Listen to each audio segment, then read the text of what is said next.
영광스러운 박수를 돌린 거라고 믿습니다. 지난 주일에 저희 교회에서 이제 그 빌립보서 마지막을 정리하면서 성경 쓰기 시상식과 성경 암송대회를 했었습니다. 했는데 성경을 어떤 자매는 여기서 이름을 밝히면은 또 그렇잖아요. 막 그냥 띄워주는 거니까 이름 안 밝혔습니다. 어떤 자매는 성경을 12번을 썼습니다. 빌립보서를 12번을 썼는데 참 대단한 것 같아요. 그래서 이렇게 12번 쓴다는 게 쉽지 않는데 한 번 쓰신 분들도 뭐 별로 없는데 12번을 쓰셨습니다. 그래서 굉장히 집에 가서도 제가 그 자매를 위해서 제가 기도를 많이 했습니다. 왜냐하면 또 그렇게 특별하게 12번을 쓰는데 그 말씀을 그대로 흘러가게 해서는 안 되잖아요. 썼던 그 말씀이 그 자매의 삶 속에 깊이 자리 잡아서 하나님의 사람으로 잘 다듬어질 수 있도록 기도를 했습니다. 또 한 가지 또 많은 감동스러운 장면들이 많았는데 또 한 가지 감동은 우리 그 조그만 아이, 이제 킨드가든 다닙니다. 킨드가든 다니는 조그만 아이가 성경 암송을 했습니다. 성경을 암송했는데 굉장히 제가 감동을 받았습니다. 그 아이들이 그 암송하는 건 굉장히 중요합니다. 여러분들 자녀들이 있다면 다른 것, 과학, 수학, 영어 그거 10번 가르치는 것보다도 성경 암송 한 구절 시킨 게 훨씬 더 좋습니다. 왜냐하면 이 성경 말씀은 항상 제가 누누이 강조하지만 이 성경 말씀은 하나님의 감동으로 기록됐어요. 성령의 감동으로. 디모데후서 3장 17절에 말씀 있는 것처럼 모든 성경은 하나님의 감동으로 된 것으로 교훈과 책망과 바르게 하게 의로 교육하기 유익하다. 그 말씀이 다 사실 끝납니다. 다른 건 뭐 수학이라도 영어 이런 모든 것들은 사람들이 그 개발하고 만들었던 것지만 이 성경 말씀은 하나님이 기록해 주신 말씀, 성령이 감동으로 기록했던 말씀이기 때문에 가장 이 말씀이 우리에게 그 자녀들에게 잘 정착된다면 그 자녀는 정말 죄악의 소굴에 던져도 그 자녀는 절대 죄악에 빠지지 않습니다. 하나님 말씀이 그에게 정착이 돼서 딱 착석이 돼서 흔들리지 않게 굳건히 붙들어 주시기 때문입니다. 그리고 이 세상 살아갈 때도 하나님께서 그 말씀의 사람, 말씀이 가득 담겨 있는 그 말씀의 사람들은 하나님께서 이 세상을 그 말씀을 붙잡고 사용하시는 거예요. 그 개인이 잘나서 사용한 게 아닙니다. 그 말씀을 붙잡고 그 말씀이 담겨 있는 그걸 보고 그 사람을 붙잡고 사용하시는 거예요. 그렇기 때문에 여러분들 자녀들 정말 하나님의 사람으로 멋지게 승리하면서 온 열방이 좀 쓰임받기를 원하는 그 갈망이 있다면 여러분들에게 꼭 권해드리고 싶은 게 이 성경을 많이 외우게 만드십시오. 그러면 확실합니다. 이 세상 교육 좀 부실했어도 하나님은 그거 다 처리해 주셔요. 믿으시나요? 이 성경은 정말 우리가 참 중요한 말씀이죠. 굉장히 중요한 말씀이죠. 이렇게 우리가 성경을 쓰고 암송하고 우리가 늘 설교를 듣고 하는 이 말씀은 사실은 이 세상을 잘 살아가라. 이 세상 살아가려면 이렇게 윤리적으로 도덕적으로 잘 살아야 된다. 이런 가르치는 책이 아닙니다. 그런 책은 공자의 논어 속에서도 얼마든지 볼 수 있고 불경에서도 얼마든지 볼 수 있습니다. 또 좋은 책들이 많아요. 성경은 그걸 가르치려고 이 성경을 우리에게 주신 게 아니에요. 성경은 우리에게 그걸 가르쳐 주려는 게 아니라 하나님의 구원 계획, 이걸 가르쳐 주시는 거예요. 죄로 인해서 다 타락해서 이제 죽을 수밖에 없는 사람들, 이 사람들을 어떻게 하나님이 구원하시는가, 그 과정을 기록해 주는 거예요. 그래서 성경을 큰 틀로 딱 요약해보면 세 가지입니다. 첫 번째 하나는 뭐냐면 하나님의 구원 계획, 범죄한 인간을 하나님이 어떻게 구원시킬 것인가, 그 계획을 이 성경에 기록해 놓은 것이죠. 그리고 두 번째는 그 하나님이 구원 계획을 이제 구체적으로 실현해 나가는 거예요. 그 구원을 어떻게 이루어 나가는가, 성취시켜 나가는가, 이걸 성경에 쭉 기록해 놓은 거예요. 그러니까 출애굽기서를 봐도 출애굽기를 봐도 창세기를 봐도 어디를 봐도 이 하나님의 구원 계획이 거기에 있어요. 그리고 그 구원 계획을 성취하는 장면들이 나오는 거예요. 그리고 마지막 한 가지는 하나님의 은혜로 구원을 받은 그 하나님의 은혜를 받은 사람들이 이 세상을 이제 하나님의 영광을 위해서 어떻게 살아가야 될 것인가, 어떻게 살아가야만 하나님이 정말 그 존귀하신 하나님, 창조주 하나님, 우리 죄를 용서해 주시고 지금도 함께 하시는, 조성하시고 우리를 만들어 가시는 그 하나님이 그 영광을 어떻게 드러내고 그 이름이, 거룩한 이름이 어떻게 드러나야 할 것인가, 그 삶을 어떻게 해야 그렇게 살아갈 수 있는가, 이걸 기록해 주는 겁니다. 그러니까 큰 틀로 세 가지입니다.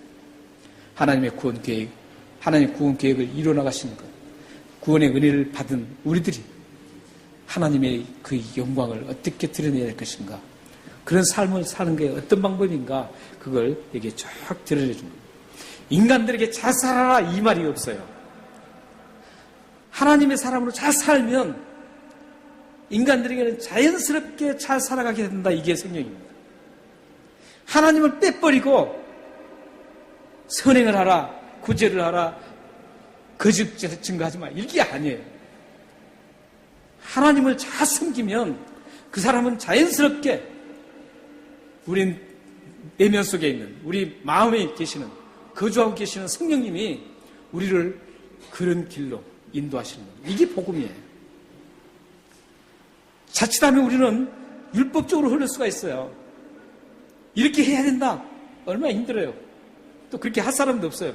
할 수 있는 사람도 없고요. 절대 없어요. 그러나 우리는 우리 행동이 내가 의지로 되는 게 아니에요. 지난번에 우리가 기쁨을 논해, 기쁨이라는 거. 주 안에서 기뻐라. 주 안에서 항상 기뻐라. 내가 다시 말하노니 기뻐라. 이 말씀을 할 때도 제가 말씀드렸잖아요. 기뻐하고 싶지 않은 사람이 어디 있겠어요? 다 기뻐하고 싶어요. 선하게 살고 싶어요. 그러나 안 돼요. 왜 안 되냐? 하나님의 복음 안에 들어오지 않으면, 하나님이 그를 통치해서, 성령님이 통치해서, 지배를 해서 성령님이 이끌어 주시지 않으면 안 된다라는 거예요. 마찬가지예요. 우리가 이 복음의 말씀도, 이 하나님 말씀도 마찬가지입니다. 여러분들이 하나님 말씀을 막 지키려고 노력한다고 되나요? 안 돼요. 잘 안 되잖아요. 여러분들 다 경험하셨을 거예요. 그건 율법이 있기 때문에, 율법으로 가면 절대 할 수가 없어요. 우리가 복음 안에서 그리스도 믿고 내 안에 계시는 성령님께서 나를 다스리시고 성령님께서 나를 이끌어 가신다는 그 확실한 믿음을 가지고 다 내 자신의 삶을 맡기면 하나님께서는 그 맡긴 그 믿음을 보시고 우리를 하나님의 사람으로 살게 만들어 주신다는 겁니다. 이게 성경의 사상입니다. 오늘 우리가 이제 성경을 쭉 보는데 이 세 가지, 하나님의 영광, 하나님의 계획을 위해서 쭉 살아가게 하시는 것이죠. 하나님이 구원을 계획하시고 그 계획을 진행해서 어떻게 성취시키는가를 알고 우리 그리스도인들이 어떻게 하나님의 영광을 드려야 할 것인가. 이 성경은 세 가지로 요약하면 그렇게 되어 있어요. 거기에 핵심이 뭔가요? 예수 그리스도 하시는 거예요. 그리스도가 빠지면 아무것도 안 돼요. 예수 그리스도가 그에게 가장 핵심이에요. 알맹이에요. 가장 귀한 보석이에요.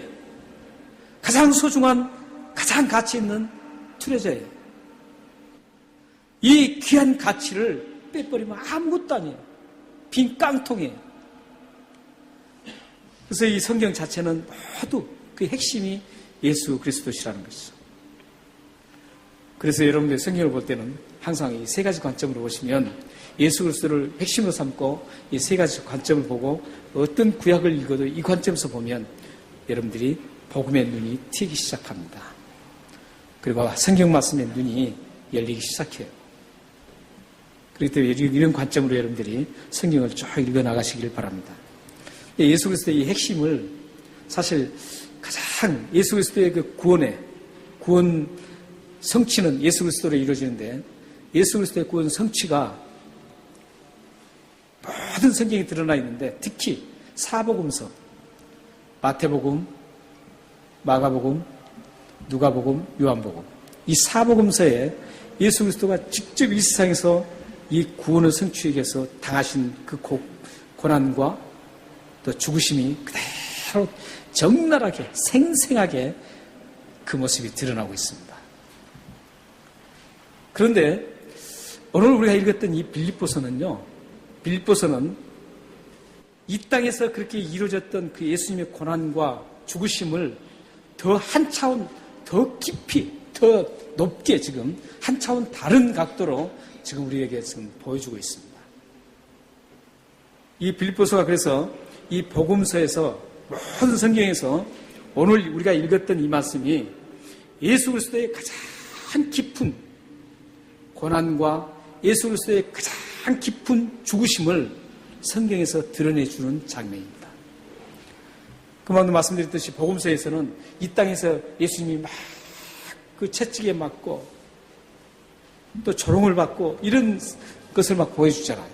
이 땅에서의 모습을 보여주는 거죠. 그런데 빌립보서는 이 땅에서의 그 고난 그 모습보다도 더 깊은 예수 그리스도의 고난을 지금 우리들에게 보여주고 있고 예수 그리스도의 십자가를 보여주고 있습니다. 사실 제 목표, 제가 이 목회 목표가 있습니다. 목표는 뭐냐면 제가 우리 교회를 지금까지 오랫동안 이 교회에 청빙받아서 제가 이 교회 목회를 하면서 지금까지 저는 항상 목표가 그겁니다. 우리 모든 성도들이 정말 하나님 그리스도 안에서 그리스도 안에 있으면 풍요로움을 누려주고 기쁨을 누릴 수가 있는데 일단 그리스도 안에서 그런 풍요로움을 누리기를 원합니다. 이 세상 것을 풍요롭게 누리는 그게 아니라 이 세상 것을 막 복받으라. 마태복음 6장에 나온 말씀처럼 이 세상에 뭐 먹을 것, 입을 것, 이런 것들, 마실 것, 이것들을 막 구하라고 선전하고 그런 싸구려 복음을 선포하기를 원치 않습니다. 여러분들이 고난을 당할지라도 희생을 할지라도 정말 하나님이 말씀하시는 그 복음 안으로 들어가기를 저는 갈망하고 있습니다. 그래서 저의 목표는 여러분들이 이 복음 속에 그대로 녹아들어서 여러분들이 어떤 일을 당해도 그곳에서 기쁨을 잃지 않고 감사를 잃지 않고 하나님의 백성으로 굳건하게 승리하며 갈 수 있는 그런 우리 모든 성도가 되기를 저는 갈망하고 목회를 하고 있습니다. 여러분들이 그런 제 목표를 잘 아시고 기도해 주시면서 함께 우리가 이 나그네 길을 함께 갔으면 좋겠습니다. 오늘 우리가 고난주일입니다. 고난주일인데 이 고난주일에는 하나님의 계획이 하나님의 구원 계획이 실질적으로 이제 펼쳐지는 그리고 이루어지는 그걸 지금 우리가 묵상하는 시간이죠. 그래서 빌립보서는 오늘 이 고난을 얘기할 때 이 땅에서 이루어지는 그런 고난을 지금 얘기하지 않고 있습니다. 놀랍게도 우리는 이 땅에서 고난받는 그 고난에 관심이 많죠. 왜냐 당장 보는 게 우리 이제 옛날 말도 있죠. 백문이 불여일견이라 이런 말도 있는데 봐야 된다는 것이죠. 근데 이 빌립보서는 보지 못하고 이해하기 힘든 그리스도의 고난을 지금 얘기를 하고 있습니다. 그게 6절, 8절이 맞습니다. 우리 6절, 8절 말씀을 한번 같이 읽겠습니다. 자, 시작. 그는 근본 하나님의 본체시나 하나님과 동등됨을 취할 것으로 여기지 아니하시고 오히려 자기를 비워 종의 형체를 가지사 사람들과 같이 되셨고 사람의 모양으로 나타나사 자기를 낮추시고 죽기까지 복종하셨으니 곧 십자가에 죽으십니다. 여기 보면 예수님 찔렸다 고난받다 막 그런 장면이 나타나지 않죠. 이 세상에서 벌어졌던 예수 그리스도의 고난이 드러나지 않고 있습니다. 지금 여기의 고난은 어떤 고난이냐면 하나님이신 예수님이 이 땅에 사람의 모양으로 나타나셨다는 것이죠. 사람의 모양으로 오셔서 죽었다 이런 겁니다. 하나님이신 예수님이 이 땅에 지금 사람의 모양으로 오셨다.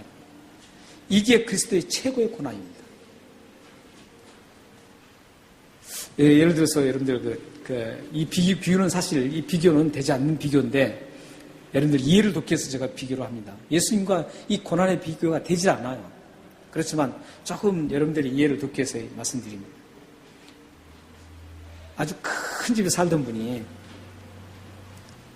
자기가 의도치 않게 이제 조그만 단칸방으로 가게 됐어요. 그랬을 때의 그 불편함, 그랬을 때의 자기 상실감, 이런 게 얼마나 크겠어요. 그렇잖아요. 대궐에서 말이죠. 크게 살면서 뭐 사람도 들고 살고 이렇게 하다가 아주 그냥 단칸방으로 갈 수밖에 없는 그런 형편이 돼서 단칸방에서 모든 식구들이 옹기종기 막 산다면 얼마나 불편하겠어요. 또한 여기 대통령이 여기 우리나라는 이제 우리 고국은 대통령이잖아요. 그래야지 여러분이 이해가 더 쉽죠. 대통령이 갑자기 자기가 어떤 꿈에 사는 게 아니라 진짜로 그렇게 정말 그렇게 됐다는 거죠. 뭘로 됐냐면 거지가 됐어요. 대통령이 거지가 됐어요. 그래서 구걸을 하러 다니는 거예요. 구걸을 하러 다니면 그 과거에 대통령이었던 사람은 자기 상실감이 어떻겠어요? 엄청나겠죠. 이것과 비교할 수가 없는 거예요. 이건 땅에서 이루어지는 그 비교이기 때문에. 하늘의 하나님이셨던 예수 그리스도가 이 땅에 사람 형태로 오셨어요. 그것도 종 형태로. 이거보다 더 큰 고난은 없습니다. 예수님의 고난은 그게 가장 큰 고난이었어요. 마태복음 8장 20절에 나오는 여우도 굴이 있고 새도 자기 찾아가서 잠잘 때가 있는데 인자는 머리 둘 곳이 없다. 얼마나 큰 고난이에요. 예수님의 고난, 그 생애의 고난을 한마디로 요약해 준 말씀이에요. 마태복음 8장 20절 말씀이 예수님이 생애 동안 십자가에 돌아가시기 직전까지 그 생애 지내는 동안에 가장 큰 고난, 어려움, 이걸 한마디로 요약하는 것이 마태복음 8장 20절이에요. 여우도 굴이 있어요. 자기가 피할 곳이 있어요. 언제든지 찾아갈 곳이 있어요. 그리고 새도, 공중의 새도 거처가 있는 거예요. 케이지가 있어요. 케이지가 있어서 자기가 밤이 되면 그곳에 가서 쉬는 거예요. 그러나 인자는 머리 둘 곳도 없다는 거죠. 얼마나 서글픈 예수님의 고난이었어요. 그러나 이 고난도 하나님이셨던 예수님이 이 땅에 사람 모양으로 온 것과는 도저히 비교할 수 없는 그런 고난이었습니다. 만약에 예수님이 순수하게 생각한다면 그 상실감이 얼마나 크겠어요. 우리가 큰 집에 살다가 작은 집에만 가도 내가 왜 이러나 상실감에 빠지고 내가 이렇게 살아야 되나 이렇게 하는데 예수님은 그 하늘에 영광스러운 그 보좌를 버리고 이 땅에 인간의 모습으로 죄가 철철 넘치는 이곳에 온다는 건 이건 도저히 예수님 입장에서 보면 이해할 수 없고 받아들일 수 없는 것들입니다. 이게 가장 큰 고난입니다. 엄청난 큰 고난이었습니다. 그리고 여러 성경에 말씀이 나온 것처럼 예수님을 조롱당하고 찔리고 때리고 이런 아픔, 이런 고난도 하나님이 신 예수 그리스도가 하늘을 버리고 이 땅에 오신 그 고난과 비교할 수가 없습니다. 그래서 이 빌립보서는 최고의 예수 그리스도의 고난을 지금 말씀하고 있는 거예요. 이 고난은 우리가 사실 상상할 수가 없는 고난이에요. 이 땅에서는 이해할 수 없는 고난이에요. 이 고난보다 더 큰 고난이 예수님의 고난을 얘기하는 곳이 없어요. 가장 깊은 고난. 이 고난을 그래서 묵상하면 묵상할수록 은혜가 되는 거예요. 예수님이 찔림을 받고 조롱을 당하고 멸시를 당했던 이런 모습만 우리가 생각해도 눈물이 나잖아요. 눈물은 나는데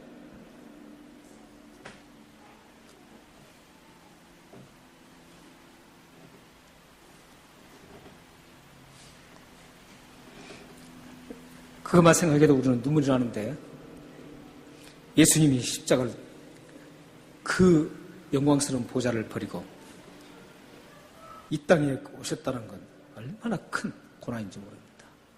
여러분들이 이 고난을 깊이 묵상하면 정말 은혜가 됩니다. 하늘을 생각해 보시고 하늘의 모습을 이 성경에는 기록해 준 것이 많이 없습니다. 요한계시록에 기록해 주고 있는데 몇 곳이 없어요. 그런 것을 버려두고 이 세상에 오셔서 죽으셨다는 것이죠.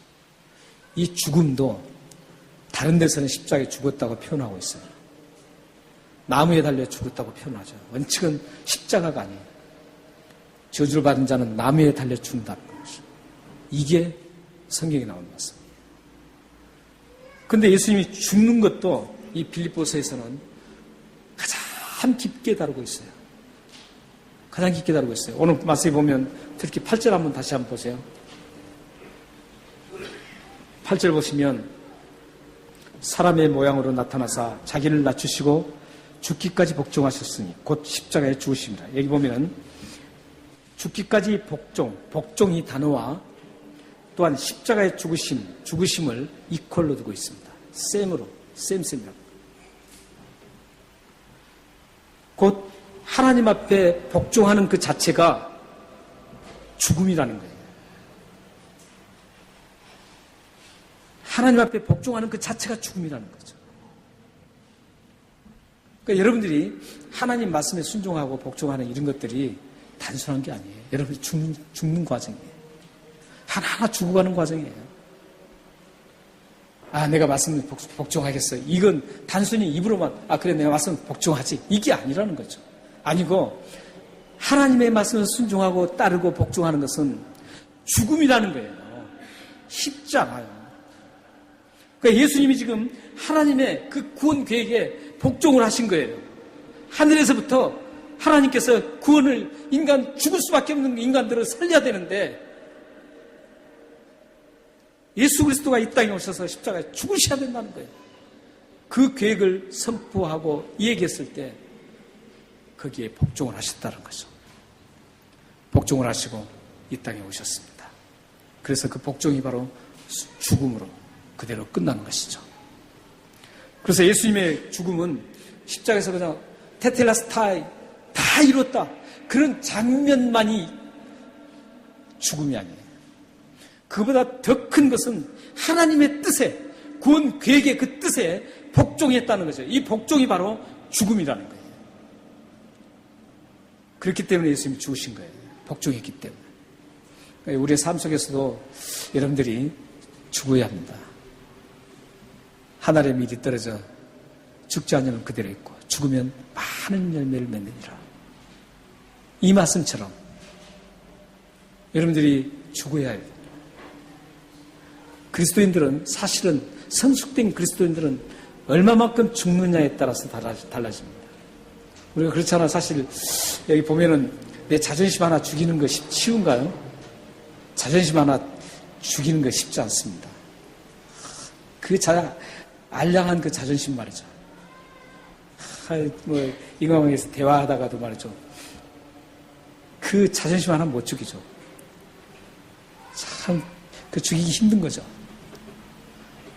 그리고 자기 어떤 그 성격도 죽이기 힘들어요. 그러나 우리가 그리스도 안에 있으면 예수 그리스도께서 하나님의 그 말씀에 복종하고 죽으신 것처럼 우리도 예수 그리스도를 믿는다라면 죽어야 된다는 것이죠. 죽어야 됩니다. 근데 그 죽는데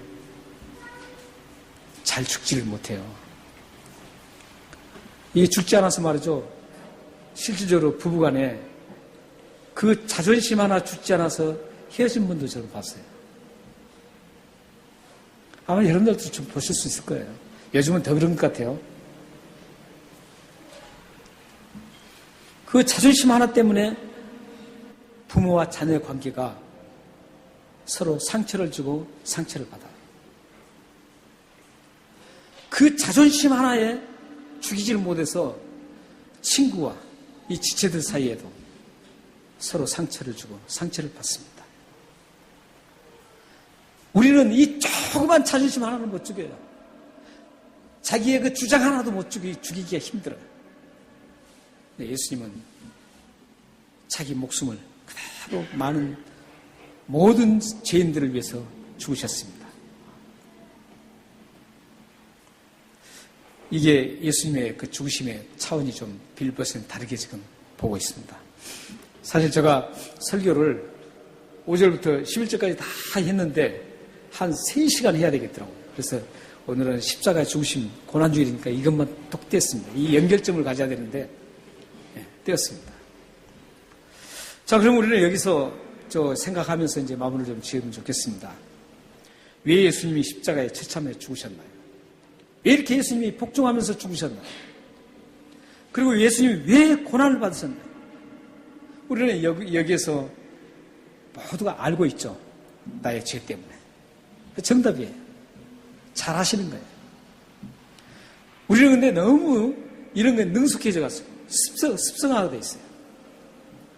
우리의 크리스천이라는 정체성도 그냥 입으로만 이제 그 정체성이 확인되는 거예요.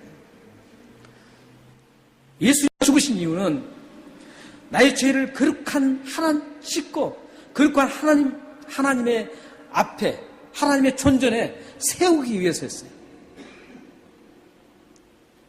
그렇다면 우리는 이제 어떻게 해야 됩니까?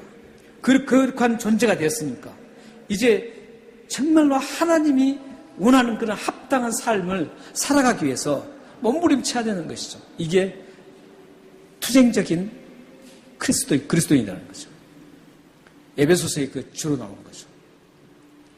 전투하는 그리스도인. 이 세상을 다른 사람과 싸우는 그 전투인이 아니라 악과에 싸우는 그 전투인. 이 악의 세력들과 싸워서 이김으로써 하나님의 영역이 점점점 넓혀지는 것이죠. 우리를 구원하신 그 하나님의 은혜에 은혜를 입은 사람답게 그 하나님의 영역을 점점 넓혀가는 거예요. 그게 신학에서는 하나님 나라라고 합니다. 하나님 나라의 확장. 여러분들이 그러니까 구원받았으면 십자가에 죽으신 것을 결국은 하나님 나라를 넓혀가고 하나님의 이름을 점점 왕국을 넓혀가는 이 작업을 하기 위해서입니다. 그러기 위해서 여러분들의 삶이 영적 전투에서 늘 능숙해야 되고 싸워서 이겨야 됩니다. 사랑하는 성도 여러분, 예수님은 여러분에게 가장 귀한 분입니다. 무엇과도 바꿀 수 없는 분입니다. 그래서 시편 기자는 그 하나님, 예수 그리스도를 이렇게 표현하고 있습니다. 우리 같이 한번 시편을 읽겠습니다. 띄웠습니다. 시작. 하늘에서는 주 위에 누가 내게 있으리요 땅에서는 주밖에 내가 사모할 리 없나이다.